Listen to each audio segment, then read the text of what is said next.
Ce soir de Noël, quand la sonnette a retenti, j'ai compris qu'un dîner pouvait faire revenir les morts. La neige tombait doucement sur Paris. À travers la fenêtre du salon, je voyais les flocons danser sous les réverbères. La table était dressée. Nappe blanche, bougies, porcelaine fine. Tout était parfait. Comme chaque année depuis 10 ans, je passais Noël seul avec mon fils. Je m'appelle Anaïs Durand. J'ai 61 ans. Et voici l'histoire que j'ai portée seule bien trop longtemps. Julien finissait de disposer les verres quand la sonnette a résonné dans l'appartement. 22h30. Qui pouvait venir à cette heure, un soir de Noël? « J'y vais, maman », a dit Julien en essuyant ses mains sur son tablier. Je continuais à surveiller la dinde au four. L'odeur de romarin et de beurre emplissait la cuisine. J'entendais la porte d'entrée s'ouvrir. Des murmures, puis le silence. Un silence trop long. Quand Julien est revenu dans la cuisine, son visage était pâle. Ses mains tremblaient légèrement. « Maman », sa voix était étrange, comme s'il avait vu quelque chose qu'il ne comprenait pas. « Maman, il y a quelqu'un à la porte. » J'ai refermé le four. « Qui est-ce » Il a avalé sa salive. Ses yeux cherchaient les miens. Il dit qu'il est ton mari. Le monde s'est arrêté. J'ai senti mes jambes se dérober. Quoi? Il dit qu'il s'appelle Pierre, qu'il est ton mari. Ma respiration s'est coupée. Pierre. Ce prénom que je n'avais plus prononcé depuis 15 ans. Mais mon mari est mort il y a 10 ans. Julien me regardait, perdu. Maman, il est là, à la porte, il insiste pour te parler. J'ai posé ma main sur le comptoir pour ne pas tomber. Pierre. Impossible. Pierre avait disparu en 2009, 16 ans plus tôt, sans un mot, sans une lettre, comme s'il n'avait jamais existé. Je suis allé jusqu'à l'entrée. Chaque pas me coûtait. Julien marchait derrière moi, silencieux. La porte était entr'ouverte. Une silhouette se tenait dans le couloir, sous la lumière froide du palier. J'ai avancé. Et quand j'ai vu son visage, le sol s'est dérobé sous mes pieds. Pierre, plus vieux, les cheveux gris, les rides profondes autour des yeux. Mais c'était lui, l'homme que j'avais aimé, l'homme qui m'avait abandonné sans explication, l'homme que je croyais mort depuis des années. Mes genoux ont lâché. J'ai senti mes mains se glacer. La dernière chose que j'ai entendue, c'est la voix de Julien criant « Maman !» avant que tout devienne noir. Quand je me suis réveillée, j'étais allongée sur le canapé. Julien tenait ma main. Et lui, Pierre, était assis dans le fauteuil en face de moi, comme s'il n'était jamais parti. Parfois, on croit avoir tourné la page. Et puis la vie vous rappelle qu'il reste encore des chapitres à lire. Et vous, avez-vous déjà été confronté à un fantôme du passé? Racontez-moi en commentaire, j'aimerais vous lire. Quand j'ai ouvert les yeux, la première chose que j'ai vue, c'était le lustre du salon.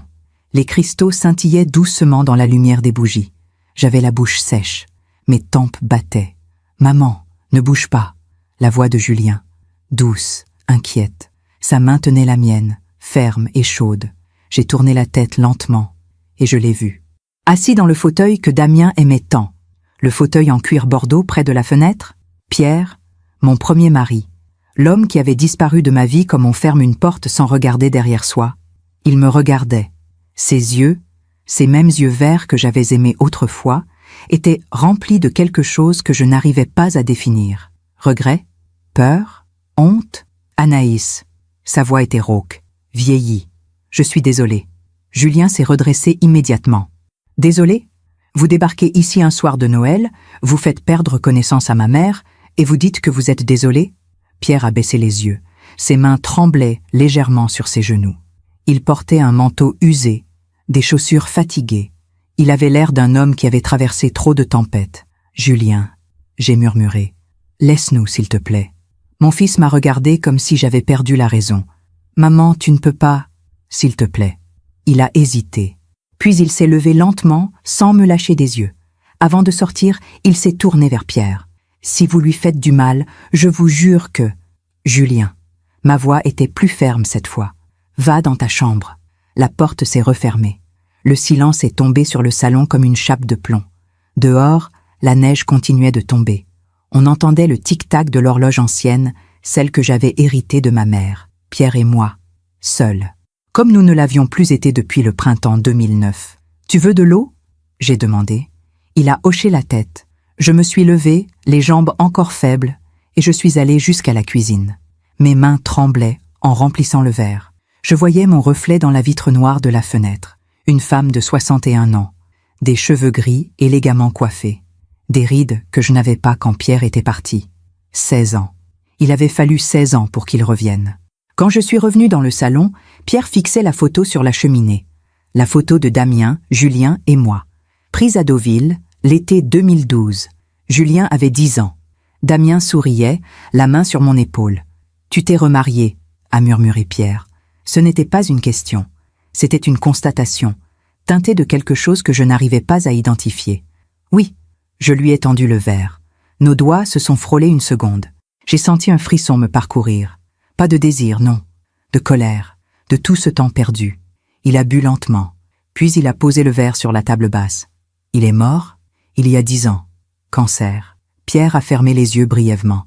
Je suis désolé. Tu es désolé. J'ai répété ces mots et ils sonnaient creux dans ma bouche. Tu disparais pendant 16 ans sans un mot, sans une lettre, sans un signe de vie, et tout ce que tu trouves à dire, c'est que tu es désolé. Ma voix montait. Je sentais toute la rage de ces années refaire surface. Sais-tu ce que j'ai vécu, Pierre? Sais-tu ce que c'est de se réveiller un matin et de trouver l'appartement vide?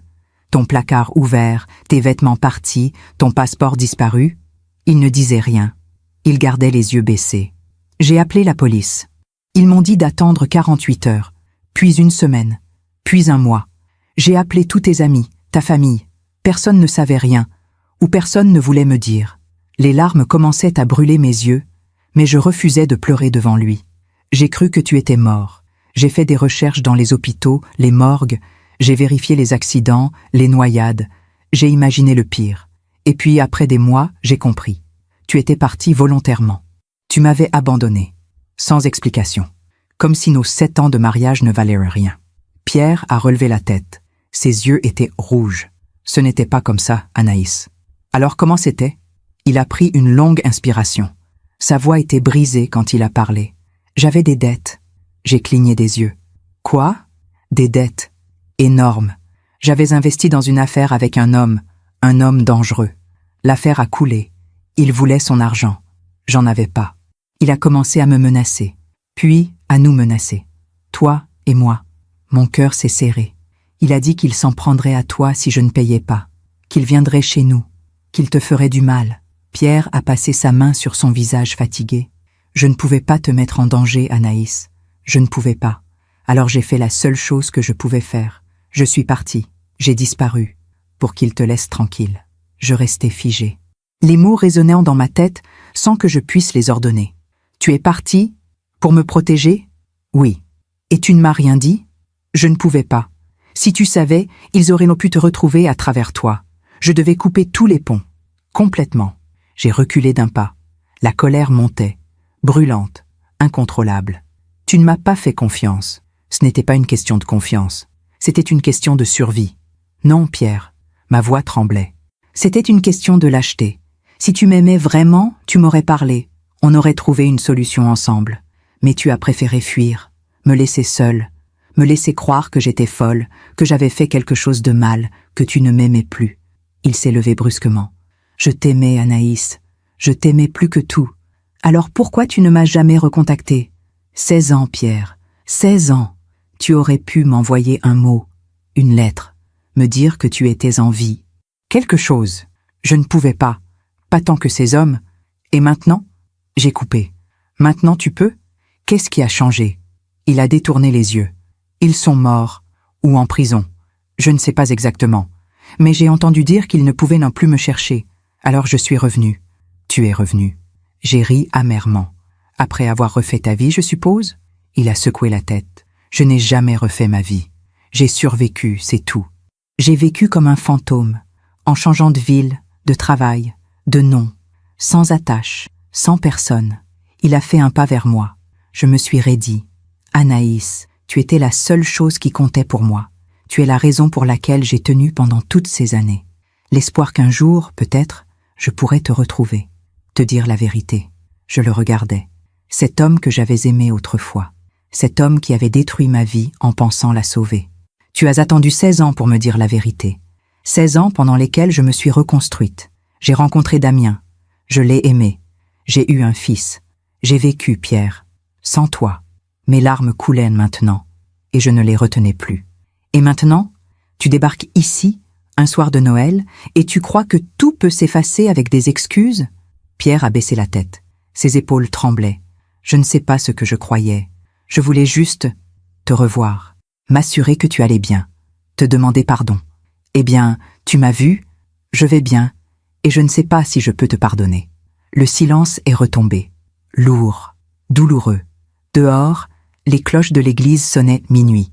Noël, la nuit où tout est censé être pardonné. Mais certaines blessures sont trop profondes pour guérir en une nuit. Pendant que je raconte tout cela, je me demande d'où vous m'écoutez. Écrivez le nom de votre ville en commentaire.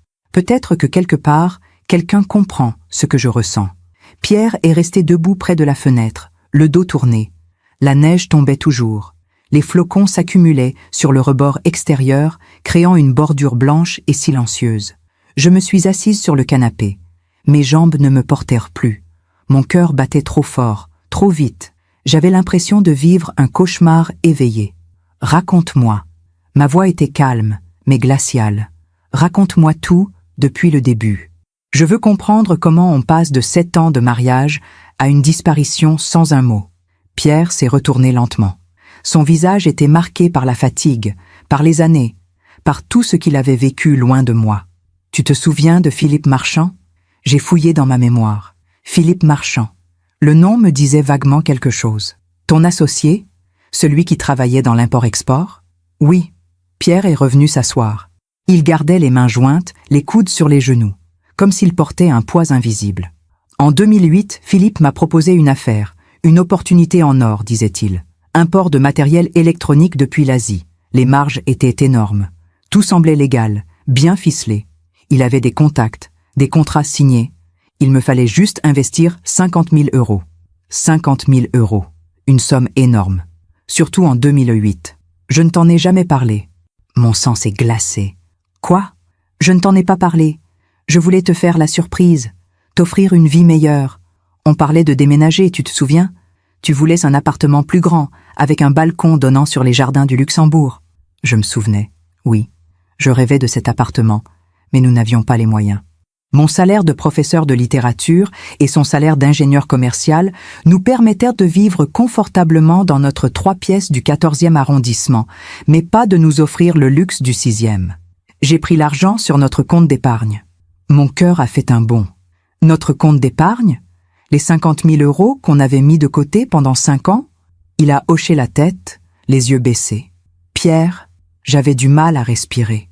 Cet argent, c'était pour notre avenir, pour acheter un appartement un jour, pour nos projets. Je sais. Et tu l'as investi sans me demander mon avis? Je voulais doubler la somme. Philippe m'avait promis un retour de 100% en 6 mois. On aurait eu 100 000 €, Anaïs. De quoi acheter cet appartement cash? De quoi partir en voyage? De quoi perdre tout ce qu'on avait construit? Le silence est retombé, lourd, accusateur. L'affaire a tourné au vinaigre dès le départ. Pierre a continué, la voix éteinte. Les conteneurs n'arrivaient jamais. Les fournisseurs disparaissaient. Philippe me disait de patienter, que c'était normal, que ça allait se régler. Puis un jour, il a disparu aussi. Il t'a arnaqué. Pire que ça. J'ai découvert plus tard que l'argent servait à rembourser ses propres dettes. Des dettes envers des hommes très dangereux. Et quand Philippe a disparu, ces hommes se sont tournés vers moi. Pierre a levé les yeux vers moi. Ils étaient remplis d'une peur ancienne. Ils sont venus à mon bureau en janvier 2009. 2 hommes, costumes sombres, regard froid. Ils m'ont dit que je leur devais 100 000 €. 100 000, Anaïs, pas 50. Ils comptaient les intérêts. Tu aurais dû aller voir la police? La police? Il a ri amèrement. Ces hommes avaient des connexions partout. Des avocats, des juges. Aller voir la police, c'était signer mon arrêt de mort. Et le tien? J'ai fermé les yeux. Tout se mélangeait dans ma tête. La colère, la peur, le regret. Pendant des semaines, j'ai essayé de trouver une solution. J'ai emprunté à droite, à gauche. J'ai vendu ma voiture. J'ai hypothéqué des choses. Mais ce n'était jamais assez. Et plus je tardais, plus les menaces devenaient précises. Quel genre de menaces? Pierre a détourné le regard. Il savait où tu travaillais. Le lycée Henri IV, 5e arrondissement. Il savait tes horaires. Il savait que tu rentrais à pied le soir en passant par le Panthéon. Mon sang s'est figé dans mes veines. Ils m'ont dit que si je ne payais pas avant le 15 mars, tu aurais un accident. Un simple accident dans la rue. Une voiture qui ne s'arrête pas. Une chute dans les escaliers du métro. Quelque chose de rapide, de propre. Ma main s'est portée instinctivement à ma gorge. Un soir, fin février, je suis rentrée à la maison et j'ai trouvé une enveloppe glissée sous notre porte. À l'intérieur, une photo. De toi, prise ce matin-là devant le lycée. Au dos, un seul mot. Bientôt. Pierre a fermé les yeux, comme si revivre ce souvenir lui était insupportable. C'est ce soir-là que j'ai compris. Je ne pouvais pas te protéger en restant. Ma présence te mettait en danger. Tant que j'étais là, il t'utiliserait pour me faire payer. Mais si je disparaissais, si je m'évaporais complètement, il n'aurait plus de raison de s'en prendre à toi. Alors tu es parti. Oui, le 8 mars 2009, un dimanche matin. Tu étais parti faire les courses au marché d'Aligre. J'ai pris un sac, quelques vêtements, mon passeport, ce qui me restait d'argent liquide, et je suis parti. Je revoyais cette journée, le marché, les étals colorés, les odeurs de fromage et de pain frais. J'étais rentrée les bras chargés de courses, heureuse. J'avais appelé Pierre. Pas de réponse. J'avais pensé qu'il était sous la douche. Puis les heures avaient passé. L'après-midi, le soir, la nuit. Et Pierre n'était jamais revenu. Tu es parti sans me laisser un mot, sans rien. Si je t'avais laissé un mot, tu aurais cherché, tu m'aurais cherché, et ça aurait mis ta vie en danger. Je devais disparaître complètement, faire croire que j'avais fui le pays, qu'il ne pourrait jamais me retrouver. Et moi, ma voix tremblait. Tu as pensé à moi, à ce que j'allais vivre? Pierre s'est levé brusquement et s'est approché de moi. J'ai vu les larmes dans ses yeux. J'ai pensé à toi chaque jour pendant 16 ans, chaque matin en me réveillant, chaque soir en m'endormant. Tu étais ma première pensée et ma dernière. Mais tu n'es jamais revenu. Je ne pouvais pas. Sa voix montait, désespérée. Tu ne comprends pas, Anaïs. Ces hommes avaient des réseaux partout, en France, en Europe. Si je réapparaissais, si je donnais le moindre signe de vie, ils m'auraient retrouvé. Et ils t'auraient retrouvé. Alors qu'est-ce qui a changé? Pourquoi maintenant? Il a baissé la tête. En 2020, j'ai appris que Philippe était mort. Overdose dans un hôtel miteux à Marseille. Puis, l'année suivante, j'ai lu dans les journaux que l'un des hommes avait été arrêté. Trafic de drogue, blanchiment d'argent, condamné à 20 ans. L'autre est mort d'une crise cardiaque en 2022, 2020, 2021, 2022. Les dates résonnaient dans ma tête. Tu savais qu'ils étaient morts ou en prison depuis 2 ans, et tu n'es revenu que maintenant. Je voulais être sûre. J'ai fait des recherches, j'ai vérifié. J'ai attendu que le danger soit complètement écarté. Pendant que tu vérifiais, moi je vivais. Les larmes coulaient sur mes joues maintenant. Je me suis reconstruite, Pierre. J'ai refait ma vie. Je sais. Non, tu ne sais pas. J'ai crié. Tu ne sais pas ce que c'est que de se réveiller chaque matin en se demandant ce qu'on a fait de mal. De se regarder dans le miroir et de se demander si on est assez bien. De passer des mois, des années à essayer de comprendre pourquoi l'homme qu'on aimait nous a abandonnés sans explication. Pierre pleurait maintenant, de vraies larmes qui coulaient sur son visage vieilli. « Pardonne-moi. »« Comment ?» j'ai murmuré. « Comment je peux te pardonner d'avoir pris toutes les décisions seule, d'avoir décidé pour moi que je serais mieux sans toi, d'avoir volé 16 ans de ma vie ?» Il n'a rien répondu. Que pouvait-il répondre? La porte de la chambre de Julien s'est ouverte. Mon fils est apparu dans l'encadrement, les yeux rouges. Il nous avait entendus. « Maman !» Sa voix était douce. « Tu veux qu'il parte ?» J'ai regardé Pierre, cet homme qui avait été mon mari, cet homme que j'avais aimé de toute mon âme, cet homme qui m'avait détruite en pensant me sauver. Oui, Pierre a hoché la tête lentement. Il s'est levé, a remis son manteau usé. Je comprends. Il s'est dirigé vers la porte. Puis il s'est retourné une dernière fois. J'habite à l'Hôtel du Nord, rue du Faubourg Saint-Martin, chambre 32. Si tu veux me parler, me poser d'autres questions. Je n'ai rien dit. Il est parti. La porte s'est refermée doucement derrière lui. Julien s'est assis à côté de moi et m'a prise dans ses bras. J'ai pleuré contre son épaule. Des sanglots profonds qui venèrent de loin, de toutes ces années enfouies. Maman, qui était cet homme? J'ai relevé la tête. Mon fils me regardait avec des yeux pleins de confusion et de douleur. C'est une longue histoire, mon chéri. Une très longue histoire. Dehors, la neige avait cessé de tomber. Paris était silencieux. blanc, pur, mais dans mon cœur, c'était encore la tempête. Parfois, la vérité arrive trop tard pour tout réparer. Mais elle arrive quand même, comme une vieille dette qu'on ne peut plus ignorer. Cette nuit-là, je n'ai pas dormi. J'étais allongée dans mon lit, les yeux fixés au plafond, écoutant le silence de l'appartement. Julien s'était endormi tard, épuisé par les émotions. Mais moi, je ne pouvais pas. Les souvenirs remontaient, comme une marée qu'on ne peut pas retenir. Le 8 mars 2009, ce dimanche matin. Le début de ma descente aux enfers. J'étais rentrée du marché vers 11 heures, les bras chargés de légumes, de fromage, d'un poulet rôti que je voulais réchauffer pour le déjeuner. J'avais appelé Pierre en montant les escaliers. Pas de réponse. J'avais ouvert la porte de l'appartement. « Chérie, je suis rentrée. » Le silence. Un silence qui n'était pas normal. J'avais posé les courses dans la cuisine et j'étais allée dans la chambre. Le placard de Pierre était ouvert. Des cintres vides. Son sac de voyage avait disparu. Sa brosse à dents aussi. Sur la table de nuit, son alliance. Pas de mots, pas d'explication. Juste une alliance posée là, comme une phrase inachevée. J'avais appelé son téléphone. Messagerie. J'avais appelé son bureau. Personne. J'avais appelé ses amis, ses collègues. Personne ne l'avait vu. Les premières heures, j'avais pensé à un malentendu, une urgence, un accident. Il allait appeler, expliquer, revenir. Puis les heures étaient devenues une journée, puis 2.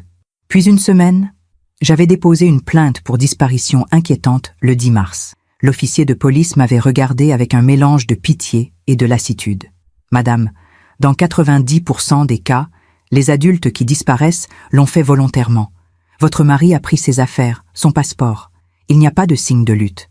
Mais il ne m'aurait jamais quitté sans explication. C'est ce qu'elles disent toutes, madame. C'est ce qu'elles disent toutes. » Ces mots m'avaient brûlé comme de l'acide. Les semaines suivantes, j'avais vécu dans un brouillard. Je continuais à enseigner au lycée Henri IV, mais j'étais absente. Mes élèves me regardaient avec inquiétude. Mes collègues chuchotaient dans mon dos. Son mari l'a quitté. Apparemment, il y avait une autre femme. Paraît qu'il a des dettes. Les rumeurs se propageaient comme un poison. Je ne les démentais pas. Je n'avais plus la force. En avril 2009, j'avais découvert que notre compte d'épargne était vide. 50 000 € volatilisés. J'avais appelé la banque, hurlé, exigé des explications. Le conseiller m'avait expliqué froidement que mon mari avait fait un virement 3 mois plus tôt. Tout était légal. Nous avions un compte joint. Un compte joint. Les mots me revenaient maintenant, dans mon lit, 15 ans plus tard. Un compte joint qu'il avait vidé sans me prévenir. Mai 2009. J'avais arrêté de chercher. J'avais compris que Pierre était parti volontairement, qu'il m'avait abandonné. Et cette compréhension m'avait brisé plus que tout le reste. Je m'étais mise en arrêt maladie. Dépression, avait écrit le médecin sur le certificat. Je passais mes journées au lit, les rideaux tirés, incapable de manger, de dormir, de penser. Ma mère venait me voir tous les jours. Elle me forçait à avaler une soupe, à prendre une douche, à ouvrir les fenêtres. « Ma chérie, tu ne peux pas continuer comme ça. Je ne comprends pas, maman. Qu'est-ce que j'ai fait de mal? Tu n'as rien fait de mal. Les hommes partent parfois, sans raison. Il doit y avoir une raison. Alors tu la découvriras un jour. Mais en attendant, tu dois vivre. Vivre. » Le mot me semblait absurde. En juin, j'étais retournée travailler. Il le fallait. Je n'avais plus d'économie. Le loyer ne se payait pas tout seul. J'avais repris mes cours, mes corrections, ma routine. Mais j'étais une coquille vide. Les mois avaient repassé. L'été, l'automne, l'hiver. En janvier 2010, ma mère m'avait forcé à sortir. « Tu ne peux pas rester enfermée éternellement. Viens dîner chez moi samedi. » J'ai invité des amis. J'avais refusé d'abord. Puis j'avais accepté, fatiguée de me battre. Ce samedi-là, il y avait 8 personnes autour de la table de ma mère. Des couples d'amis, des voisins, et un homme seul, Damien Rousseau, 52 ans, veuf depuis 3 ans. Architecte. Il était assis en face de moi. Discret, élégant, un peu mélancolique. Nous n'avions presque pas parlé pendant le dîner. Mais à la fin de la soirée, alors que tout le monde s'en allait, il s'était approché de moi dans l'entrée. « Votre mère m'a parlé de vous, de ce que vous avez traversé. » J'avais senti mes joues brûler de honte. « Je sais ce que c'est de perdre quelqu'un, » avait-il continué doucement. « Ma femme est morte d'un anévrisme il y a 3 ans, du jour au lendemain, sans prévenir. Je comprends ce vide. » Ses yeux étaient d'une douceur infinie. Pas de pitié, juste de la compréhension. Si vous avez besoin de parler un jour, ou juste de prendre un café en silence, je serai là. Il m'avait laissé son numéro sur un petit papier plié. Je ne l'avais pas appelé tout de suite. Pendant des semaines, le papier était resté sur ma table de nuit. Je le regardais parfois, me demandant si j'avais le droit de passer à autre chose. Puis un soir de février 2010, 1 an presque jour pour jour après le départ de Pierre, j'avais pris mon téléphone. Mes mains tremblaient en composant le numéro. « Allô? Damien? C'est Anaïs. Anaïs Durand. On s'est rencontrés chez ma mère. Anaïs. » Sa voix était chaude. « Je suis content que vous appeliez. Je me demandais si votre proposition tenait toujours. Pour le café. Bien sûr. Demain, nous nous étions retrouvés dans un petit café près du jardin du Luxembourg. Il pleuvait. Une pluie fine et froide de février. Damien était déjà là, une tasse fumante devant lui. Nous avions parlé pendant 3 heures. De tout et de rien. De la pluie. Des livres. De Paris. Il ne m'avait pas posé de questions sur Pierre. Il ne m'avait pas jugé. Il m'avait juste écouté. À partir de ce jour, nous nous étions revus. 1 fois par semaine, puis 2 fois, puis presque tous les jours. Damien ne m'a jamais brusqué. Il ne m'a jamais demandé d'oublier Pierre. Il était juste là, présent, patient, solide. En juin 2010, je lui avais avoué que je ne savais pas si j'étais encore mariée. Pierre avait disparu depuis 15 mois. Juridiquement, j'étais toujours sa femme. Alors commençons les démarches, avait dit Damien simplement, pour que tu puisses tourner la page. J'avais engagé un avocat. En France, il faut attendre 4 ans après une disparition pour demander un divorce pour abandon du domicile conjugal. 4 ans. Cela signifiait attendre jusqu'en mars 2013. « Je peux attendre », avait dit Damien. Et il avait attendu. Pendant 3 ans, nous avions construit une relation étrange. Nous nous voyions, nous nous aimions, mais nous ne pouvions pas nous marier. Nous ne vivions pas ensemble. J'habitais toujours mon appartement du 14e. Lui habitait le sien, dans le 11e. En 2011, j'étais tombée enceinte. J'avais 48 ans. Je croyais que je ne pourrais plus avoir d'enfant. Mais la vie en avait décidé autrement. Damien avait pleuré de joie quand je le lui avais annoncé. Nous allons avoir un bébé. Oui? Tu veux le garder? Je ne sais pas. J'avais été honnête. J'ai peur. De quoi? De tout. De l'âge. De ne pas être mariée. De ce que les gens diront. Damien avait pris mes mains dans les siennes. Anaïs, je t'aime. J'aime déjà cet enfant. Nous allons être une famille. Peu importe ce que disent les gens. Julien était né en décembre 2011. Un petit garçon aux yeux sombres et aux cheveux noirs comme ceux de Damien. Je l'avais tenu dans mes bras à l'hôpital et j'avais compris que la vie m'offrait une seconde chance. Damien était à mes côtés. Il pleurait, il riait, il était bouleversé. « Merci », avait-il murmuré. « Merci de m'avoir donné ce cadeau. » En mars 2013, mon divorce avec Pierre avait été prononcé. 4 ans après sa disparition, j'étais enfin libre. 2 mois plus tard, en mai 2013, Damien et moi nous étions mariés. Une cérémonie simple à la mairie du 11e arrondissement. Ma mère était là, quelques amis proches, et Julien, 18 mois, dans les bras de ma mère, souriant sans comprendre. Nous avions emménagé ensemble dans un appartement du 18e arrondissement. 3 chambres, un balcon avec vue sur Montmartre, pas le 6e que je rêvais autrefois avec Pierre. Mais c'était notre foyer. J'avais été heureuse avec Damien, vraiment heureuse. Il était un père merveilleux pour Julien, patient, aimant, présent, mais il y avait toujours une ombre. Pierre, l'homme qui était parti, l'homme dont on ne parlait jamais, mais qui hantait mes nuits.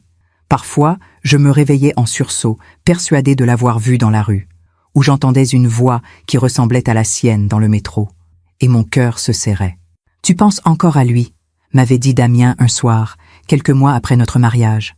Nous étions sur le balcon. Julien dormait. Paris scintillait sous nos yeux. Parfois. C'est normal. Ça ne te dérange pas? Tu ne peux pas effacer 15 ans de ta vie, Anaïs. Il fera toujours partie de ton histoire. Et ça ne m'empêche pas de t'aimer. Damien m'avait prise dans ses bras. Et j'avais pleuré. Pour Pierre. Pour Damien. Pour tout ce qui avait été perdu et tout ce qui avait été retrouvé. Nous avions eu 4 belles années ensemble. 4 années de bonheur simple, de dimanches au parc, de vacances à Deauville, de soirées tranquilles devant la télévision, Julien entre nous deux. Puis en janvier 2014, Damien avait commencé à tousser. une toux sèche qui ne partait pas. Il disait que ce n'était rien. Un rhume. L'hiver. En mars, il avait enfin accepté de voir un médecin. Des examens. Une radio.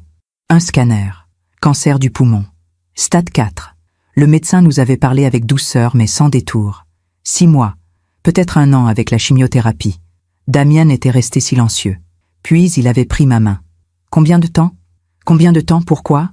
Combien de temps avant que je ne puisse plus m'occuper de Julien? Le médecin avait hésité. 3 mois, peut-être 4. Damien avait hoché la tête calmement, comme s'il planifiait un voyage. Les mois suivants avaient été un cauchemar. La chimiothérapie, les nausées, la fatigue, Damien qui maigrissait, qui pâlissait, qui s'éteignait lentement sous mes yeux. Julien avait 2 ans et demi, trop jeune pour comprendre. Il voyait son papa dormir beaucoup. Il lui apportait ses jouets pour le réveiller. « Papa dodo ?»« Oui, mon chéri, papa est fatigué. » En novembre 2014, Damien ne pouvait plus se lever. Nous avions installé un lit médicalisé dans le salon. Une infirmière venait tous les jours. Ma mère gardait Julien le plus possible. Un soir de décembre, Damien m'avait appelé près de lui. Sa voix était faible. « Anaïs, je suis là. Prends soin de Julien. Ne dis pas ça. Promets-moi. Je te le promets. » Il avait souri faiblement. « Tu as été le plus beau cadeau de ma vie. Toi et Julien. Ne me quitte pas.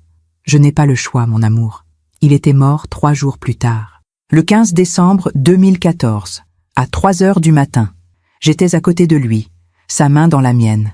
10 ans exactement, jour pour jour, avant ce Noël où Pierre était revenu. Je m'étais retrouvée veuve à 51 ans, avec un petit garçon de 3 ans, seule, encore une fois. Mais cette fois, ce n'était pas pareil. Damien ne m'avait pas abandonnée. Il était mort, et ça faisait toute la différence. Le deuil de Damien avait été douloureux, mais propre. Je savais pourquoi il était parti. Je savais qu'il m'aimait jusqu'à son dernier souffle. Je pouvais pleurer sans me poser de questions, sans me sentir coupable. Avec Pierre, tout était resté en suspens, pendant 15 ans.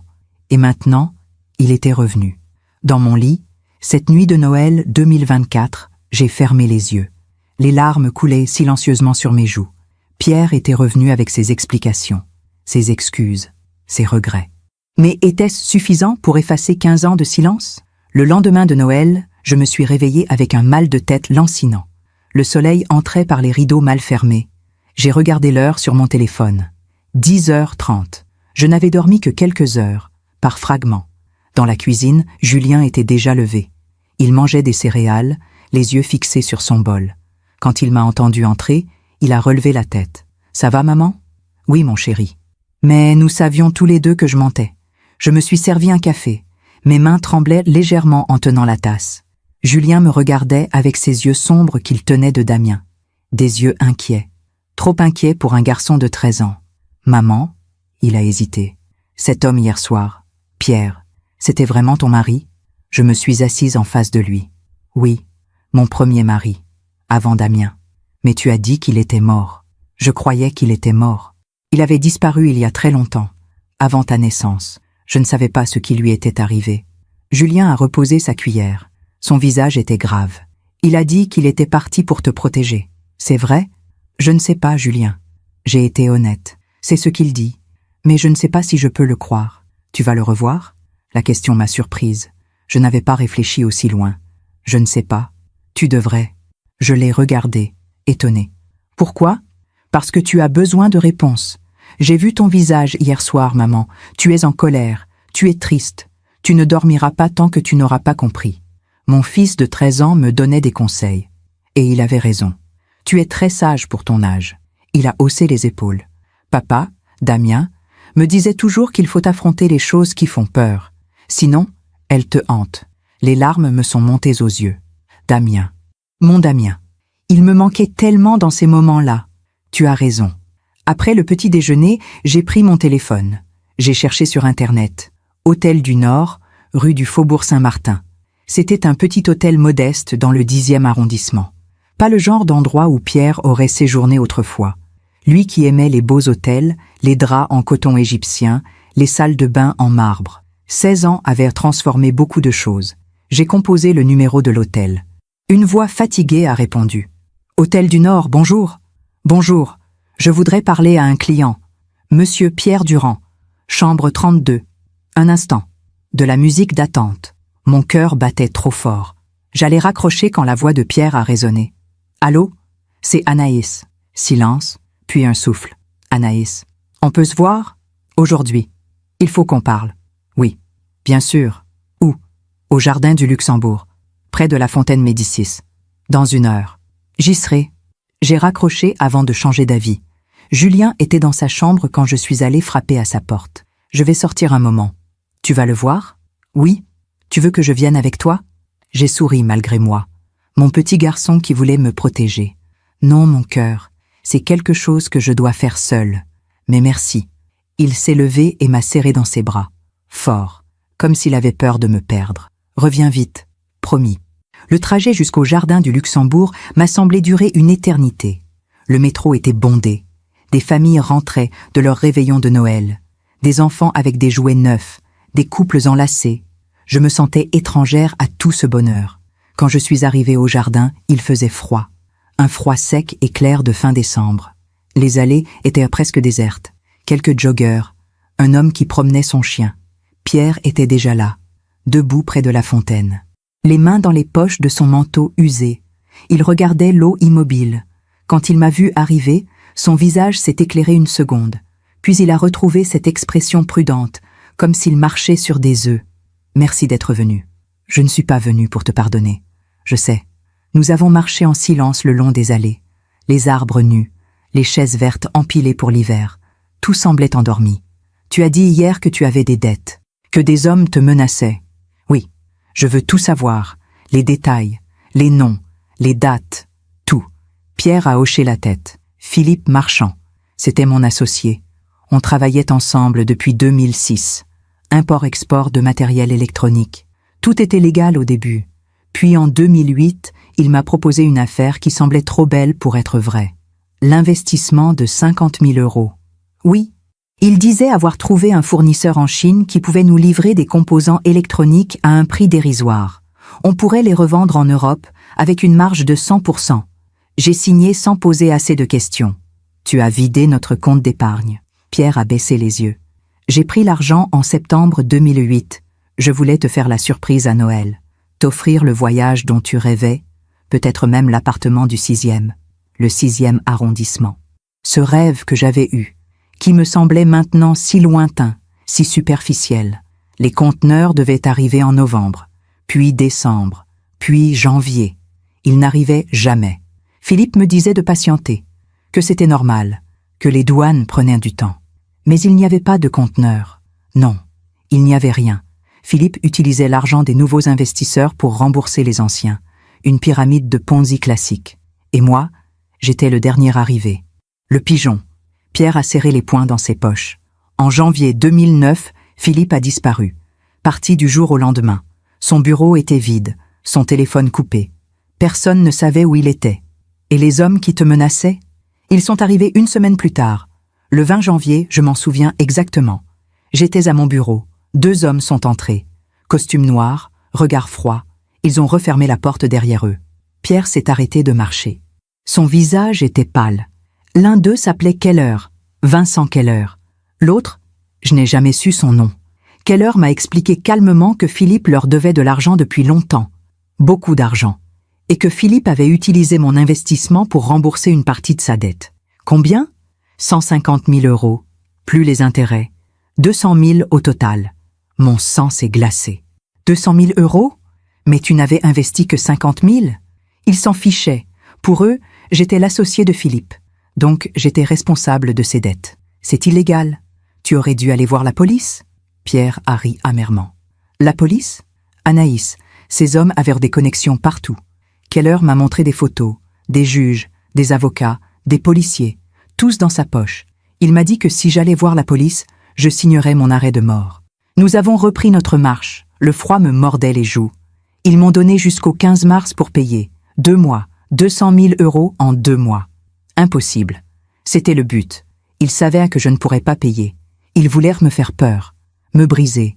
Et ensuite? Ensuite quoi? Pierre a fermé les yeux. Ils voulaient que je travaille pour eux, que j'utilise mes contacts dans l'import-export pour faire passer des marchandises illégales. De la drogue, je crois. Ou des armes. Je ne sais pas exactement. Je n'ai jamais voulu savoir. Et tu as refusé. Oui, j'ai refusé. Alors ils ont commencé à me menacer, puis à te menacer. Nous sommes arrivés près d'un banc. Je me suis assise. Mes jambes ne me portaient plus. La photo sous la porte, celle de moi devant le lycée. Quand l'as-tu trouvée? Le 28 février au soir. Tu étais sorti dîner avec des collègues. J'étais seule à l'appartement. J'ai entendu un bruit dans le couloir. Quand j'ai ouvert, il n'y avait personne. Juste l'enveloppe. Pierre s'est assis à côté de moi. Pas trop près, respectant la distance. Quand j'ai vu cette photo, j'ai compris qu'ils étaient sérieux, qu'ils te surveillaient, qu'ils savaient tout de toi. Tes horaires, ton trajet, tout. Tu aurais dû me le dire. Et après, tu aurais fait quoi? Arrêter de travailler? Te cacher? Vivre dans la peur? On aurait trouvé une solution ensemble? Non, Anaïs. Sa voix était ferme. Il n'y avait pas de solution. Pas tant que je restais. Ma présence te mettait en danger. C'était aussi simple que ça. Je sentais les larmes monter. Alors tu es parti, sans me dire au revoir, sans me laisser le choix. Je n'avais pas le choix non plus. Si, tu l'avais. Ma voix tremblait. Tu as choisi de me protéger sans me demander mon avis. Tu as choisi de fuir plutôt que de te battre. Tu as choisi de me laisser seule plutôt que de me faire confiance. Pierre ne répondait pas. Que pouvait-il dire? Où es-tu allé? J'ai demandé après un long silence. Partout, nulle part. J'ai pris un train pour Lyon, puis un autre pour Marseille. J'ai changé de nom. J'ai travaillé au noir. Des petits boulots. Serveur, livreur, manutentionnaire. Je déménageais tous les 6 mois. Je ne parlais à personne. Je vivais comme un fantôme. Pendant 16 ans. Oui. Et tu n'as jamais essayé de savoir ce que je devenais? Pierre a détourné les yeux. Si. Parfois, je cherchais ton nom sur Internet. Je voyais tes publications sur le site du lycée, tes articles sur l'enseignement de la littérature. Je savais que tu vivais, que tu allais bien. C'était suffisant. Suffisant pour toi, peut-être. Le silence est retombé entre nous. Lourd, douloureux. En 2013, j'ai vu l'annonce de ton divorce. Mon cœur a fait un bond. Tu as vu l'annonce? Oui. Dans le journal officiel. J'ai compris que tu refaisais ta vie. J'étais content pour toi. Content? J'ai ri amèrement. Tu étais content que je sois obligée de divorcer d'un homme disparu pour pouvoir me remarier? Je voulais que tu sois heureuse, Anaïs, même si ce n'était pas avec moi. Tu ne comprends vraiment rien. Je me suis levée brusquement. La colère montait, brûlante. Tu crois que c'est si simple? Que tu peux disparaître pendant 16 ans et revenir avec des excuses et tout ira bien? Non, je ne crois pas ça. Alors qu'est-ce que tu veux, Pierre? Pourquoi tu es revenu? Il s'est levé aussi. Son visage était ravagé. Je voulais te dire la vérité. Je voulais que tu saches que je ne t'avais pas abandonné par lâcheté ou par manque d'amour. Je voulais que tu saches que chaque jour loin de toi était un enfer. Et maintenant que tu me l'as dit, tu vas repartir? Disparaître encore 15 ans? Je ne sais pas. Sa voix était brisée. Je n'ai pas de plan, Anaïs. Je n'ai nulle part où aller. J'ai 64 ans. Pas de travail, pas d'économie, juste une chambre d'hôtel minable et des regrets. Pour la première fois, j'ai vraiment regardé Pierre, vraiment vu l'homme qu'il était devenu. Les cheveux gris clairsemés, les rides profondes, les vêtements usés, les chaussures fatiguées. Il avait vieilli de 20 ans en 16 ans. Tu aurais dû revenir plus tôt. Je sais, tu aurais dû me faire confiance. Je sais, tu aurais dû me laisser décider de ma propre vie. Je sais, Anaïs, je sais tout ça. Et je suis désolée, plus désolée que tu ne pourras jamais l'imaginer. Je l'ai regardé encore un moment, puis je me suis détournée. J'ai besoin de temps, pour réfléchir, pour comprendre, pour décider si je peux te pardonner ou non. Je comprends. Ne pars pas, pas encore. Reste à Paris quelques jours, je te recontacterai. D'accord, je suis partie sans me retourner. J'ai traversé le jardin rapidement, les larmes brouillant ma vue. Derrière moi, j'entendais les pas de Pierre qui s'éloignaient dans la direction opposée. 2 chemins qui se séparaient. Encore une fois. Dans le métro qui me ramenait chez moi, j'ai regardé mon reflet dans la vitre noire du tunnel. Une femme de 61 ans, fatiguée, blessée, mais toujours debout. Damien me manquait. Oh, comme il me manquait. Lui aurait su quoi faire, quoi dire. Comment apaiser cette tempête dans mon cœur? Quand je suis rentrée à l'appartement, Julien était dans le salon. Il faisait semblant de regarder la télévision, mais je savais qu'il m'attendait. Alors, je me suis assise à côté de lui. C'est compliqué, mon chéri.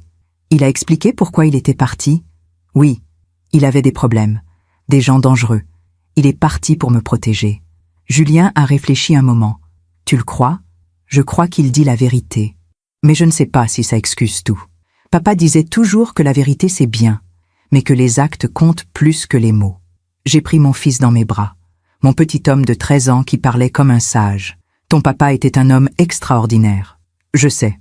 Nous sommes restés comme ça un long moment, enlacés, en silence, pendant que dehors, Paris s'illuminait pour la nuit. Et quelque part dans une chambre d'hôtel du 10e arrondissement, Pierre attendait. Attendait que je décide de son sort, comme j'avais attendu pendant 16 ans que le mien soit décidé. Parfois, les réponses qu'on cherche pendant des années arrivent d'un coup, mais elles soulèvent encore plus de questions. Les jours suivants se sont écoulés dans une étrange suspension, comme si le temps s'était arrêté après Noël. Julien était encore en vacances scolaires, moi aussi. Nous avions jusqu'au 6 janvier avant la rentrée. Je passais mes journées à errer dans l'appartement, à regarder par la fenêtre, à repenser à chaque mot que Pierre avait prononcé au jardin du Luxembourg. Le soir du 28 décembre, mon téléphone a sonné. Numéro inconnu. J'ai hésité, puis décroché.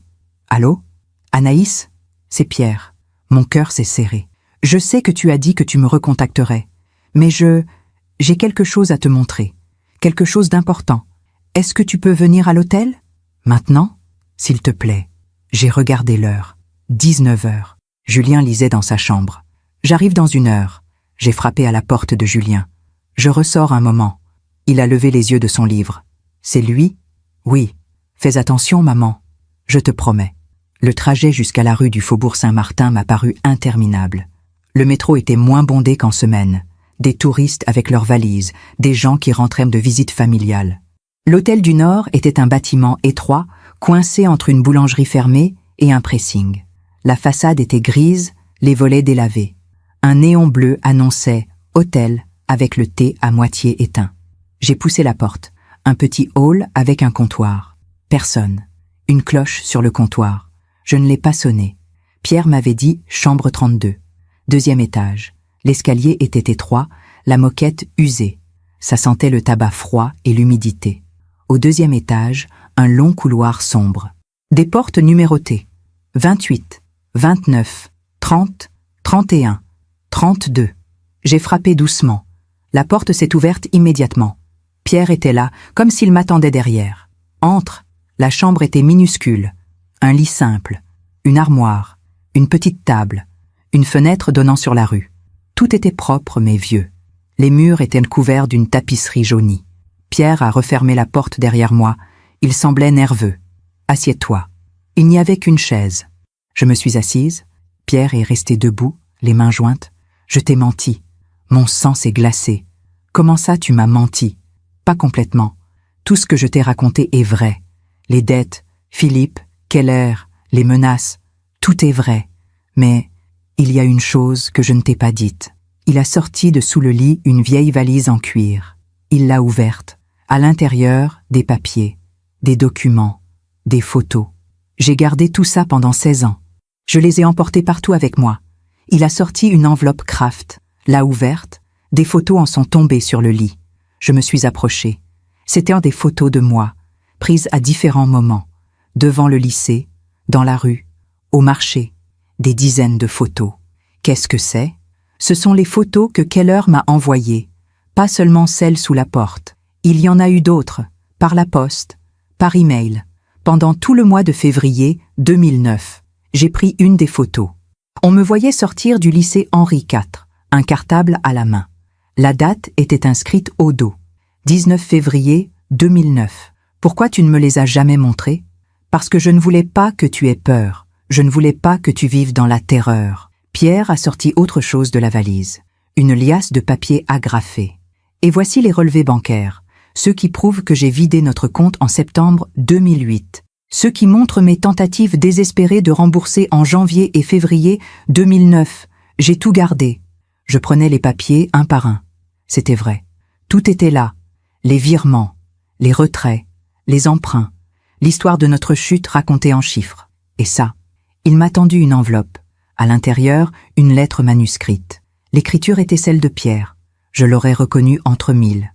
Ma chère Anaïs, si tu lis cette lettre, c'est que je suis mort ou que j'ai trouvé le courage de revenir. Je voudrais que tu saches que partir a été la décision la plus difficile de ma vie. Chaque matin, je me réveille en pensant à toi, à ton sourire, à ta voix, à la façon dont tu lisais le soir, allongé sur le canapé, les pieds sur mes genoux. Je suis partie pour te protéger. Je sais que tu aurais voulu qu'on affronte ensemble, mais je ne pouvais pas te mettre en danger. Je préférais vivre en sachant que tu étais en sécurité, même si cela signifiait vivre sans toi. Je t'aime, Anaïs. Je t'ai toujours aimé. Je t'aimerai toujours. Pierre. La lettre tremblait dans mes mains. Les larmes brouillaient ma vue. Pourquoi tu ne me l'as jamais envoyée? Parce que si je l'envoyais, tu aurais su que j'étais vivant. Tu m'aurais cherché. Et cela t'aurait mise en danger. Pierre s'est assis sur le bord du lit. Il avait l'air épuisé. Mais ce n'est pas tout, Anaïs. Il y a autre chose que je dois te dire. Je me suis rassise. Mon cœur battait trop fort. Quoi? Keller. Vincent Keller. L'homme qui me menaçait. Oui, il n'est pas mort en 2022. Le monde s'est arrêté. Quoi? Mais tu as dit... J'ai dit que j'avais lu dans les journaux qu'il était mort d'une crise cardiaque. C'est ce que j'ai cru. C'est ce qui était écrit. Mais Pierre s'est levé et a commencé à faire les 100 pas dans la petite chambre. Il y a 3 semaines, début décembre, j'étais à Lyon. Je travaillais dans un entrepôt. Je chargeais des cartons. Et je l'ai vu. Vu qui? Keller. Il était là. Vivant. Mon sang s'est figé. Tu es sûr que c'était lui? Certain. Il avait vieilli, pris du poids. Mais c'était lui. Les mêmes yeux, la même façon de marcher, la même cicatrice au-dessus du sourcil gauche. Pierre s'est arrêté devant moi. Il ne m'a pas vu. J'étais derrière des cartons. Mais lui, il parlait avec quelqu'un. Il riait. Il était bien habillé. Il avait l'air prospère. Mon Dieu. J'ai paniqué. J'ai quitté mon travail le jour même. J'ai pris un train pour Paris. Je me suis dit que s'il était à Lyon, il ne serait pas ici, que je serais plus en sécurité dans une grande ville. Et tu es venu me voir? Oui, parce que si Keller est toujours vivant, cela signifie qu'il peut encore me chercher. Et s'il me trouve, il pourrait te retrouver aussi. La peur me serrait la gorge. Tu dis ça maintenant? Après être venu chez moi? Après avoir mis Julien et moi en danger? Non. Pierre a secoué la tête violemment. Je ne vous ai pas mis en danger. Personne ne sait que je suis venu te voir. J'ai fait attention. J'ai pris des précautions. Des précautions? Pierre, tu as sonné à ma porte un soir de Noël? Je sais. J'ai été stupide. Mais je devais te voir. Après 16 ans, je devais te parler. M'expliquer. Je me suis levée brusquement. Tu aurais dû rester loin. Tu aurais dû nous protéger en restant loin. Anaïs. Non! J'ai crié. Tu ne peux pas revenir dans ma vie, me raconter ton histoire tragique, et ensuite me dire que le danger existe toujours. Que fais-tu de Julien? De mon fils? Pierre a baissé la tête. Je suis désolée. Désolée ne suffit pas. J'ai attrapé mon sac. Je voulais partir, fuir cette chambre minuscule qui sentait le renfermer et les regrets. Attends. Pierre a posé sa main sur mon bras. Doucement. Je me suis figée. Il y a autre chose. Quoi encore? Il a sorti de la valise une dernière enveloppe, plus épaisse, scellée. J'ai fait des recherches sur Keller. Pendant toutes ces années, j'ai tout noté. Ses adresses, ses contacts, ses activités. Je voulais comprendre qui il était, ce qu'il faisait, comment le fuir. Il m'a tendu l'enveloppe. Si quelque chose m'arrive, je veux que tu aies ça, pour te protéger, pour savoir à qui tu as affaire. J'ai pris l'enveloppe. Elle était lourde dans mes mains. Pierre, qu'est-ce que tu attends de moi? Il m'a regardé. Ses yeux verts étaient remplis de larmes. Je ne sais pas. Du pardon, peut-être. Ou juste de savoir que tu comprends. Que je n'ai pas tout gâché pour rien. Je l'ai regardé longtemps. Cet homme qui avait été mon mari. Cet homme qui m'avait aimé. Cet homme qui avait détruit nos vies en essayant de les sauver. Le pardon ne s'exige pas, Pierre. Il se gagne. Je sais. Et je ne sais pas si je peux te pardonner. Pas maintenant. Peut-être jamais. Il a hoché la tête, les lèvres tremblantes. Mais je comprends pourquoi tu es parti. Je comprends que tu as cru bien faire. Merci. Je suis allée vers la porte. Puis, je me suis retournée. Si Keller est vraiment vivant, tu dois faire attention. Ne viens plus chez moi. Ne m'appelle pas de ton téléphone. Si tu as besoin de me contacter, envoie-moi un message depuis un téléphone public ou un email d'une adresse jetable. D'accord. Et Pierre? Oui? Si tu nous mets vraiment en danger, Julien et moi, je ne te le pardonnerai jamais. Jamais. Sa voix était brisée quand il a répondu. Je préférerais mourir plutôt que de vous faire du mal. Je suis partie sans ajouter un mot. Dans la rue, l'air froid m'a giflé. Je me suis mise à marcher vite, serrant l'enveloppe contre ma poitrine. Mon cœur battait à tout rompre. Keller était vivant. Le danger n'était pas écarté. Pierre m'avait menti. Ou du moins, il ne m'avait pas dit toute la vérité. Et moi, idiote, je l'avais écouté. Je l'avais laissé s'approcher de ma vie, de mon fils. Dans le métro, j'ai ouvert l'enveloppe. À l'intérieur, des dizaines de pages, des notes manuscrites, des articles de journaux photocopiés, des photos floues prises de loin. Vincent Keller, né en 1956, 68 ans. Né à Strasbourg, condamné 3 fois pour extorsion et blanchiment d'argent entre 1995 et 2005. Libéré en 2007, disparu des radars en 2009, réapparu à Lyon en 2023 sous le nom de Vincent Mercier, propriétaire d'une société d'import-export, marié, 2 enfants, une vie normale, en apparence. J'ai refermé l'enveloppe, mes mains tremblaient. Quand je suis rentrée à l'appartement, Julien était déjà couché. J'ai regardé l'heure, 22h30. J'étais partie 3 heures. J'ai caché l'enveloppe au fond de mon armoire, sous des pulls que je ne portais jamais. Puis je me suis assise sur mon lit, dans le noir, et j'ai pleuré. Pleuré pour Pierre, pour moi, pour Julien, pour toutes ces années perdues, pour ce danger qui rôdait toujours, et pour Damien, mon Damien qui n'était plus là pour me dire que tout irait bien. Le lendemain matin, 29 décembre, je me suis réveillée avec une décision prise. Je ne pouvais pas laisser cette situation en suspens.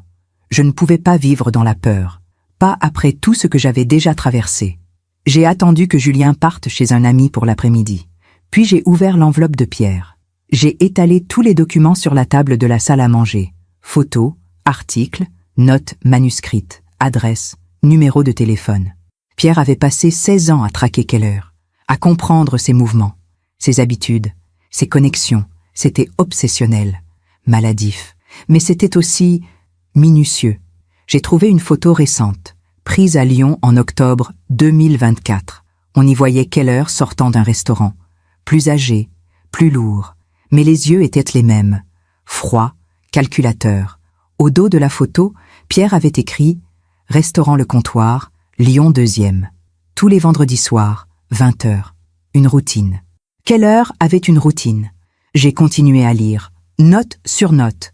Pierre avait découvert que Keller dirigeait maintenant une entreprise de transport international, officiellement légale, mais avec des zones d'ombre, des livraisons nocturnes, des factures qui ne correspondaient pas aux cargaisons, des employés qui disparaissaient sans explication. Pierre soupçonnait que Keller n'avait jamais quitté ses anciennes activités, qu'il les avait juste mieux cachées, et qu'il cherchait toujours Pierre. Il y avait une dernière note, datée du 15 décembre 2024, 10 jours avant Noël.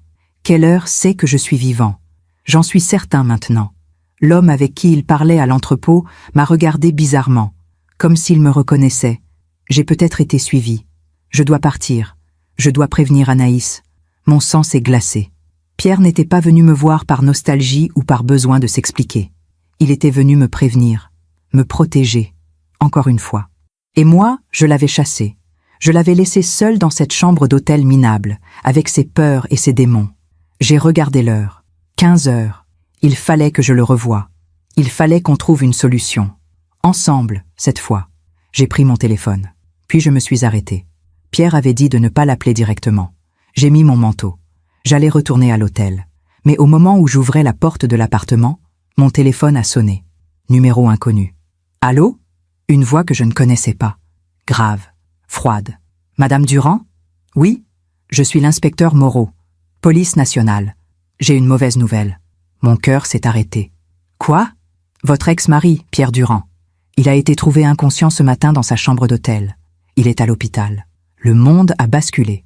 Parfois, la vérité qu'on cherche pendant des années n'apporte pas la paix. Elle apporte juste plus de questions. Et plus de peur.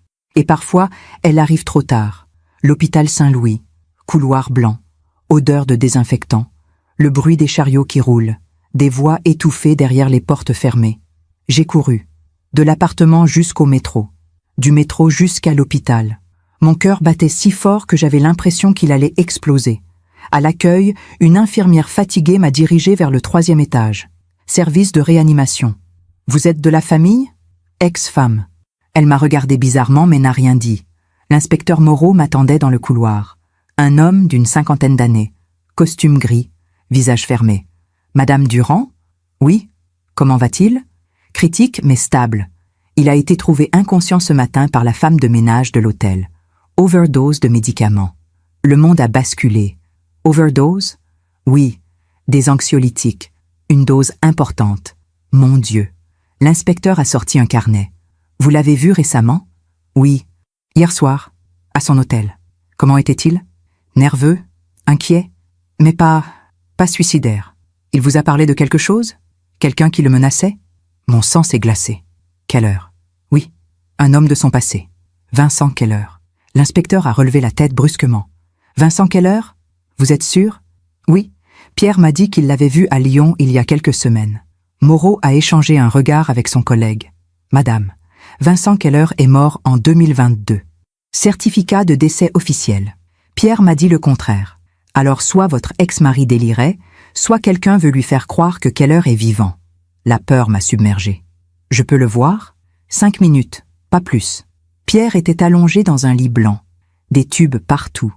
Un masque à oxygène. Sa peau était grise. Ses cheveux collés sur son front par la sueur. Je me suis approché. J'ai pris sa main. Elle était froide. Pierre, j'ai murmuré. Pourquoi ? Ses paupières ont frémi. Puis lentement, elles se sont ouvertes. Ses yeux verts cherchèrent les miens. Anaïs, sa voix était à peine audible sous le masque. Je suis là. Pardon. Chut. Repose-toi. Non. Écoute. Il a essayé de se redresser, mais n'a pas eu la force. Quelle heure ? Il sait. La police dit qu'il est mort. Pierre a secoué la tête faiblement. Non. Vivant.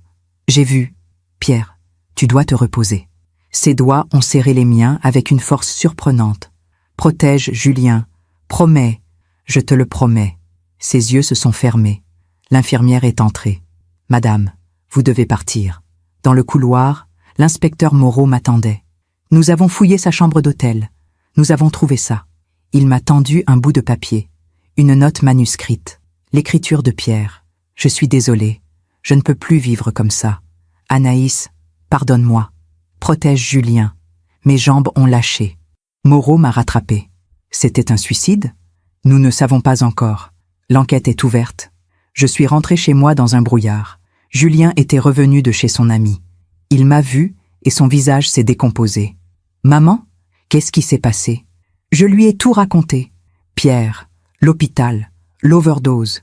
Mon fils de 13 ans m'a prise dans ses bras et m'a laissé pleurer. Il va s'en sortir ? Je ne sais pas. Cette nuit-là, je n'ai pas dormi. J'ai relu tous les documents de Pierre, cherché un indice, une preuve, et puis je l'ai trouvé. Une photo, floue, prise à Lyon. Un homme qui ressemblait à Keller. Mais en regardant de plus près, j'ai vu quelque chose. La cicatrice. Elle n'était pas au-dessus du sourcil gauche. Elle était au-dessus du sourcil droit. Ce n'était pas Keller. Pierre s'était trompé. Ou pire, quelqu'un lui avait fait croire que Keller était vivant, pour le faire paniquer, pour qu'il revienne à Paris, pour qu'il se rapproche de moi. Mais pourquoi ? Je me demande encore si j'ai fait le bon choix. Et vous, qu'auriez-vous fait à ma place ? Les jours suivants ont été un cauchemar silencieux. Pierre était toujours en réanimation. Stable, disaient les médecins, mais inconscient. J'allais le voir tous les jours. 30 décembre, 31 décembre, le jour de l'an que j'ai passé seul avec Julien, entre 2 visites à l'hôpital. Le lendemain, Pierre a ouvert les yeux. L'infirmière m'a appelé. « Il est réveillé. Il vous demande. » Quand je suis entré dans la chambre, Pierre était assis, pâle, faible, mais vivant. Anaïs, Pierre, je me suis assise près du lit. Il y avait tant de choses à dire, mais je ne savais pas par où commencer. Ce n'était pas un suicide, a-t-il murmuré. Quoi ? Les médicaments. Je ne les ai pas pris volontairement. Mon cœur s'est serré. Que veux-tu dire ? Ce soir-là, après ton départ, quelqu'un a frappé à ma porte. J'ai ouvert. C'était un homme. Il disait être de la réception. qu'il y avait un problème avec ma carte de crédit. Pierre a fermé les yeux, se souvenant. Je l'ai laissé entrer. Erreur. Il a refermé la porte derrière lui. Il a sorti une seringue. J'ai essayé de me défendre, mais il était plus fort, plus jeune. Il m'a plaqué contre le mur. Il m'a injecté quelque chose. Après, je ne me souviens de rien. Mon Dieu. Quand je me suis réveillée ici, la police m'a dit qu'ils avaient retrouvé une note. Mon écriture. Mais ce n'est pas moi qui l'ai écrite. Quelqu'un a imité ton écriture? Oui. Quelqu'un qui voulait faire croire à un suicide. J'ai pris sa main.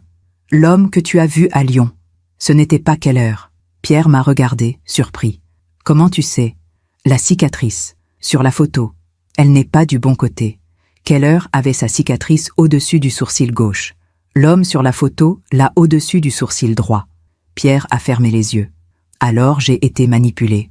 Oui, quelqu'un voulait te faire paniquer, te faire croire que Keller te cherchait, pour que tu reviennes à Paris, pour que tu te rapproches de moi. Mais pourquoi? J'ai sorti de mon sac l'enveloppe, celle avec tous les documents. J'ai relu tout ça, plusieurs fois, et j'ai compris quelque chose. Quoi? Tu n'es pas la cible, Pierre. C'est moi. Son visage s'est décomposé. Toi? Mais pourquoi? Parce que je suis la seule chose qui compte encore pour toi. Celui qui veut te faire du mal sait que pour te détruire, il doit passer par moi. Pierre a serré ma main. Alors tu es en danger. Julien aussi. Je sais. Nous sommes restés silencieux un moment. Puis j'ai pris ma décision. J'ai contacté un avocat, Maître Blanchard. Il est spécialisé dans les affaires criminelles. Je lui ai tout raconté. Il va rouvrir ton dossier de 2009, prouver que tu as été extorqué, que tu as fui sous la menace. Anaïs. Et j'ai parlé à l'inspecteur Moreau. Je lui ai donné tous tes documents sur Keller. Il va enquêter, vérifier si quelqu'un usurpe son identité. Pierre me regardait avec des yeux remplis de larmes. Pourquoi tu fais tout ça? Parce que tu avais raison. On aurait dû affronter ensemble il y a 16 ans. Mais on ne peut pas changer le passé. On peut juste corriger le présent. Je ne mérite pas ton aide. Ce n'est pas une question de mérite. Ma voix était calme, ferme. C'est une question de justice. Tu as fui pour me protéger. Maintenant, c'est à mon tour de te protéger. 2 jours plus tard, l'inspecteur Moreau m'a convoqué au commissariat. Nous avons retrouvé l'homme qui a agressé votre ex-mari. Qui est-ce? Un petit criminel, engagé pour faire le coup. Il a parlé. Il dit qu'un homme lui a donné 5 000 € pour droguer Pierre Durand et faire croire à un suicide. Qui? Moreau a sorti une photo. Ah, vous le connaissez? J'ai regardé la photo. Un homme d'une 50aine d'années, visage anguleux, yeux froids. Non, je ne l'ai jamais vu. Son nom est Laurent Mercier, fils de Vincent Keller. Le monde s'est arrêté. Son fils? Oui, Keller est bien mort en 2022. Mais son fils a repris ses affaires, y compris ses vieilles rancunes. Il cherchait Pierre Durand depuis des années. Pourquoi? Parce que selon lui, votre ex-mari devait encore de l'argent à son père. 200 000 €, plus les intérêts. Il voulait se venger. J'ai senti la colère monter. Pierre ne doit rien. Il a été victime d'une arnaque. Je sais, c'est ce que prouve votre dossier. Laurent Mercier sera arrêté aujourd'hui. Le soir même, j'ai reçu un appel de Maître Blanchard. Madame Durand, j'ai une bonne nouvelle. Le dossier de Pierre Durand a été rouvert. Nous avons assez de preuves pour démontrer qu'il a été victime d'extorsion en 2009. Son nom sera blanchi. J'ai pleuré. De soulagement, de fatigue, de tout ce poids qui tombait enfin. Le lendemain, je suis retourné voir Pierre à l'hôpital. C'est fini, Laurent Mercier a été arrêté. Tu ne risques plus rien. Pierre a fermé les yeux. Des larmes coulaient sur ses joues. Merci. Il y a autre chose. Ton dossier est rouvert. Tu seras blanchi. Il m'a regardé longuement. Et nous? J'ai pris sa main. Nous? Il n'y a plus de nous, Pierre. Il y a eu. Il y a longtemps. Mais trop de choses se sont passées. Trop d'années. Trop de douleurs. Je comprends. Mais je ne te déteste pas. Je ne t'en veux plus. Tu as fait ce que tu croyais juste. Et moi, j'ai vécu. J'ai aimé Damien. J'ai eu Julien. J'ai été heureuse. Pierre a souri tristement. Tu mérites d'être heureuse. Toi aussi. Nous sommes restés là, main dans la main, comme 2 vieux amis qui se disent au revoir. Qu'est-ce que tu vas faire maintenant? J'ai demandé. Je ne sais pas. Recommencer. Quelque part. Loin de Paris. Loin de tout ça. Tu as assez d'argent? Non. Mais je me débrouillerai. J'ai sorti une enveloppe de mon sac. Tiens, qu'est-ce que c'est? 10 000 euros. Pour que tu puisses repartir dignement. Trouver un appartement. Un travail. Pierre a secoué la tête. Je ne peux pas accepter. Si, tu peux. Considère ça comme une dette remboursée. Les 50 000 euros que tu as perdus en 2008, c'est tout ce que je peux faire. Il a pris l'enveloppe. Ses mains tremblaient. Merci, Anaïs, pour tout. Quelques jours plus tard, Pierre est sorti de l'hôpital. Je suis venu le chercher. Nous avons marché ensemble jusqu'à la gare de Lyon. Il prenait un train pour Bordeaux. Un ami d'enfance lui avait proposé du travail là-bas. Sur le quai, il m'a serré dans ses bras. Sois heureuse. Toi aussi. Le train est parti. J'ai regardé Pierre s'éloigner. Encore une fois. Mais cette fois, c'était différent. Cette fois, c'était moi qui le laissais partir. Par choix. Pas par abandon. En rentrant chez moi, Julien m'attendait. « C'est fini, maman ?»« Oui, mon chéri, c'est fini. » Il m'a serré fort dans ses bras. « Je suis fier de toi. Papa aussi serait fier. Papa. Damien. » Mon Damien qui m'avait appris qu'on pouvait aimer après la douleur, qu'on pouvait reconstruire après la destruction. La vie finit toujours par rendre ce qu'on lui donne. Pierre a fui pour me protéger. J'ai choisi de le protéger pour le libérer. Et maintenant, nous sommes quittes. 3 mois ont passé. Mars est arrivé avec ses premières fleurs. Les cerisiers du jardin du Luxembourg commençaient à bourgeonner. J'ai repris ma vie. Mes cours au lycée Henri IV. Mes corrections le soir. Mes dimanches avec Julien au parc Montsouris. Mais quelque chose avait changé en moi. J'étais plus légère. Comme si un poids invisible avait été ôté de mes épaules. Un matin d'avril, j'ai reçu une lettre. De Bordeaux. L'écriture de Pierre. Chère Anaïs, je t'écris de mon nouveau chez moi. Un petit appartement près des quais de la Garonne. C'est modeste, mais c'est à moi. J'ai trouvé du travail dans une librairie. Rien de glorieux, mais honnête. Je vis, simplement. Je dors bien pour la première fois depuis 16 ans. Merci. Pour tout ce que tu as fait. Pour avoir cru en moi quand même, moi je n'y croyais plus. Je ne te demande rien.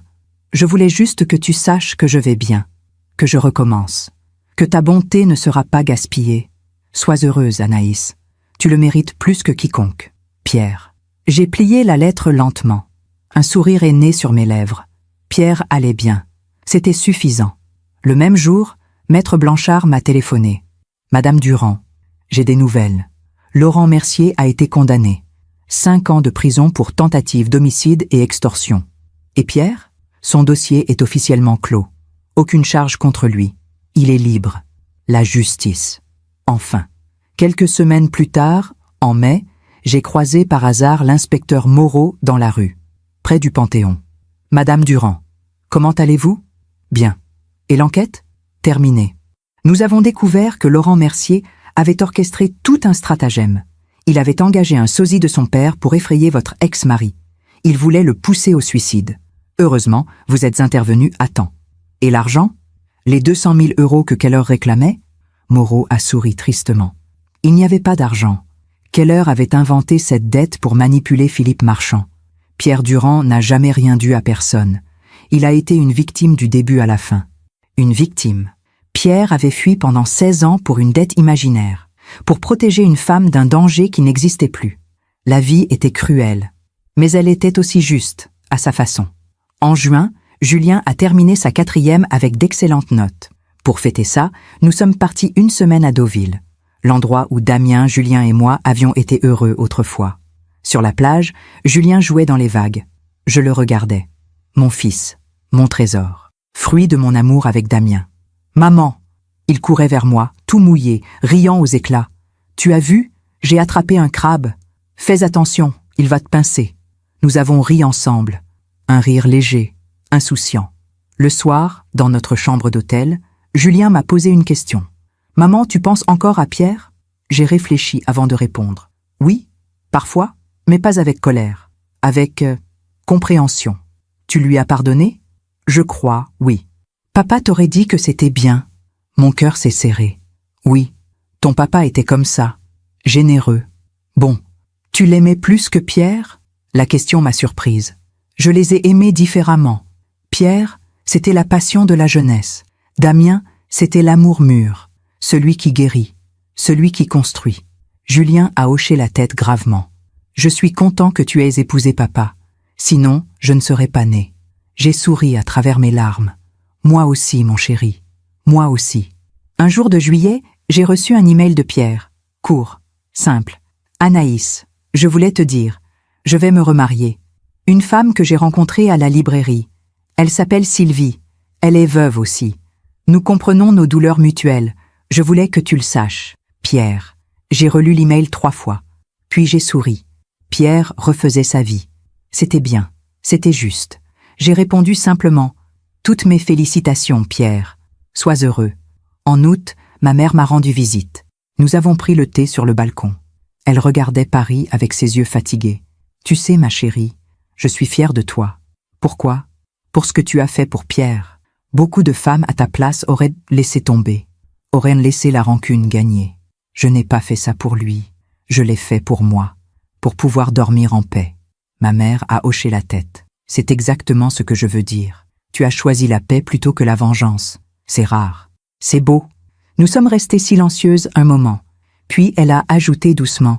Damien serait fier de toi aussi. Les larmes me sont montées aux yeux. Tu crois? J'en suis certaine. En septembre, la rentrée est arrivée. Julien entrait en 3e. Moi, je reprenais mes classes de première. Tout redevenait normal. Routine. Vie. Mais quelque chose avait changé. Dans mes cours de littérature, je parlais différemment de la justice, du pardon, de la rédemption. Mes élèves sentaient cette différence. « Madame, vous avez l'air plus sereine », m'a dit une élève un jour. « C'est vrai ?»« Oui. Avant, vous parliez de justice comme d'une vengeance. Maintenant, vous en parlez comme d'un équilibre. » Un équilibre. C'était exactement ça. Un soir d'octobre, j'ai reçu un dernier email de Pierre. « Anaïs, je voulais te dire quelque chose. Laurent Mercier, le fils de Keller. Tu te souviens? Il vient d'être libéré. Remise de peine pour bonne conduite. 3 ans au lieu de 5. Mon sang s'est glacé une seconde. Puis je me suis calmée. Il est sorti, mais il est brisé. J'ai appris par l'inspecteur Moreau que sa femme l'a quitté.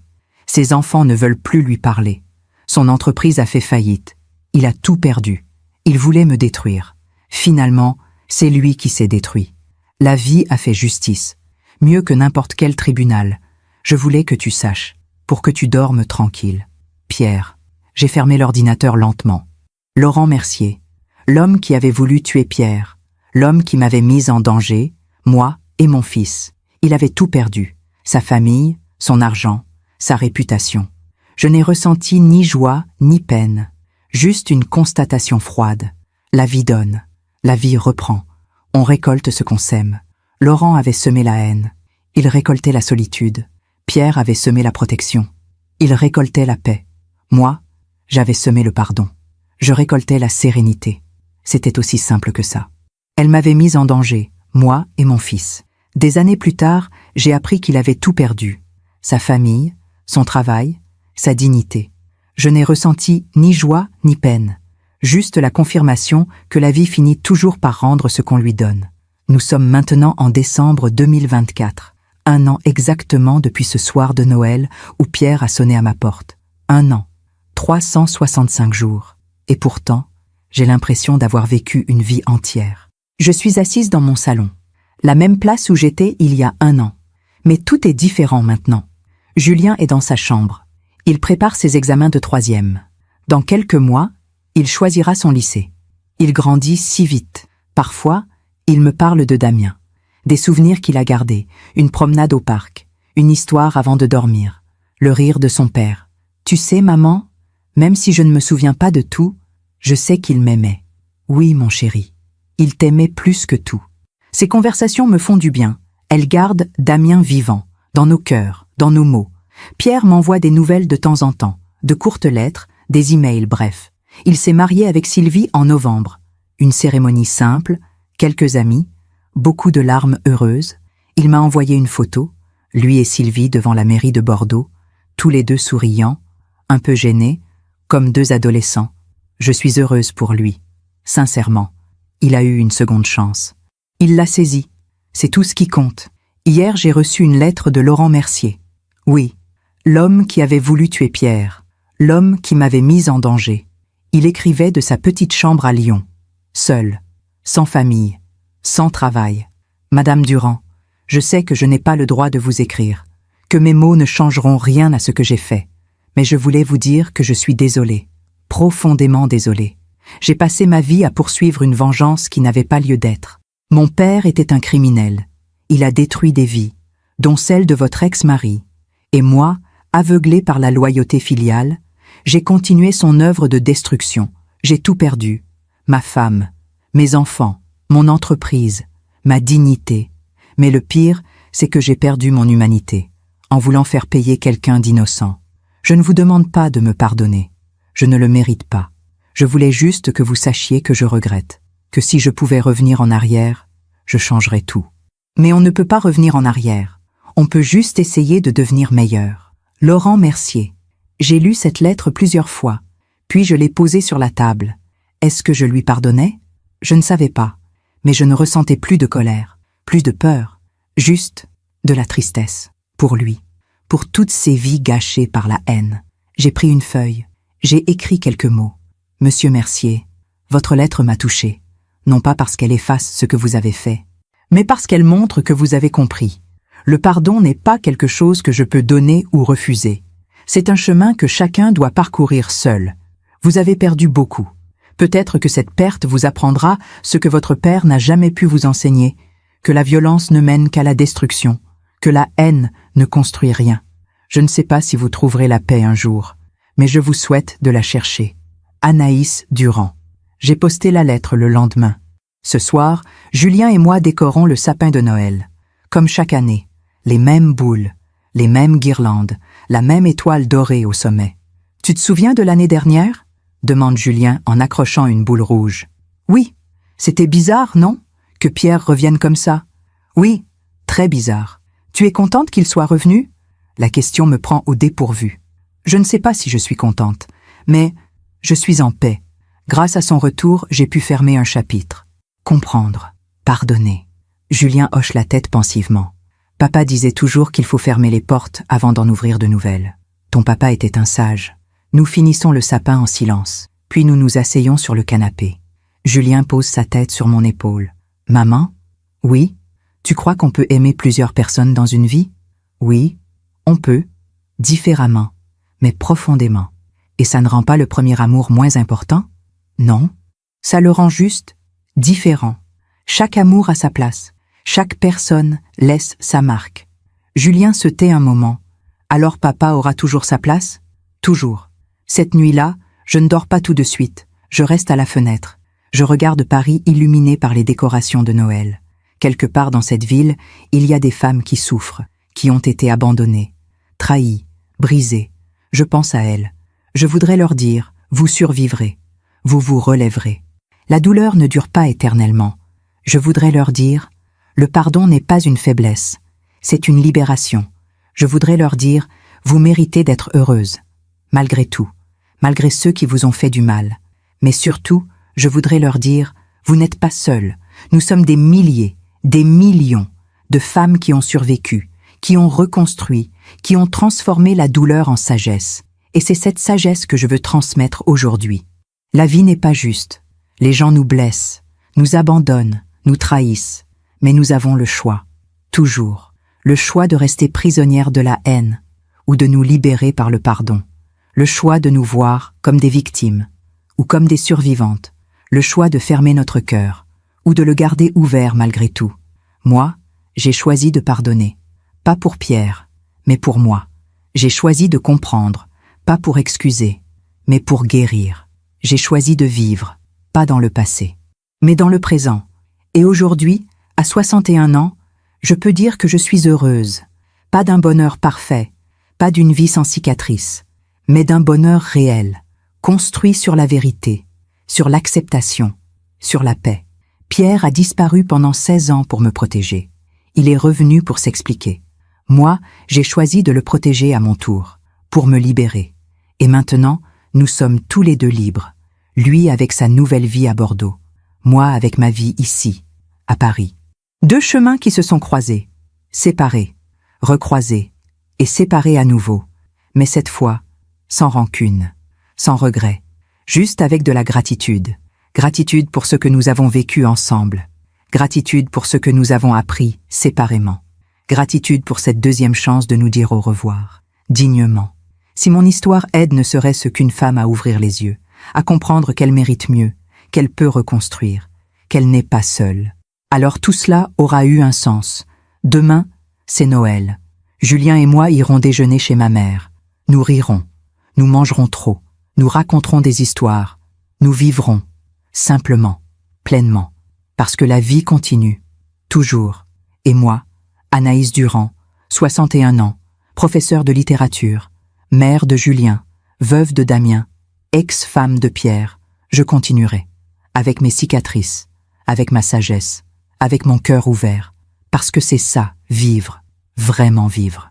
Merci de m'avoir écouté jusqu'au bout. Si cette histoire a touché votre cœur, partagez-la avec quelqu'un que vous aimez. Parfois, une histoire change toute une journée. Parfois, elle change toute une vie. Chaque jour, une femme, une leçon de vie. Que Dieu vous bénisse et à très bientôt.